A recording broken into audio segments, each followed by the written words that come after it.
So when performing trach suctioning, what we're going to do is apply oxygen and hyperoxygenate the patient, and we're going to apply the pulse ox to monitor the oxygen.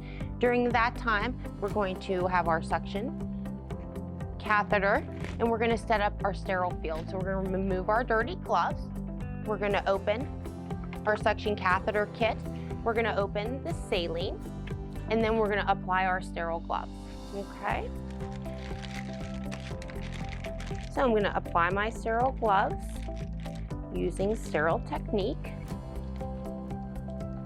And this is going to ensure that no bacteria gets into the patient's lungs that would then cause infection.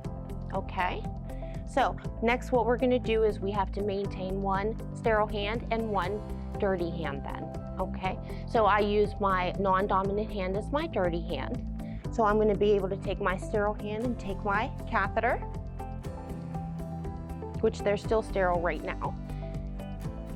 And then once I hook it onto the suction, now this hand will not be sterile anymore. So I have to maintain that. So we applied that. We're going to maintain the sterile parts. That is what's going to go down into the patient's tracheostomy. We're going to remove the oxygen.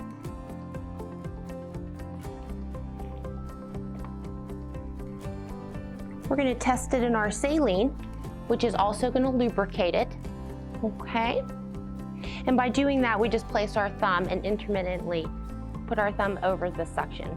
Putting your thumb on it gives you suction, and taking your thumb off then releases the suction. So we'll test it and then lubricate it at the same time. We will go in using sterile technique. We do not suction going in.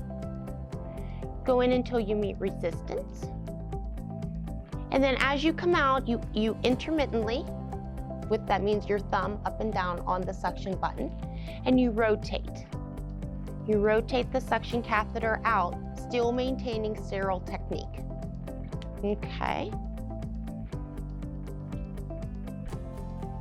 Now, it's not as noisy as normally because we would have the suction machine itself on. Okay, so then when you come out, then you maintain, you clear your tube, and at this time you'll use your dirty hand to go ahead and then re-oxygenate and hyperoxygenate him again if you need to do a second pass. Some patients are able to do this themselves if they're long-term trach patients.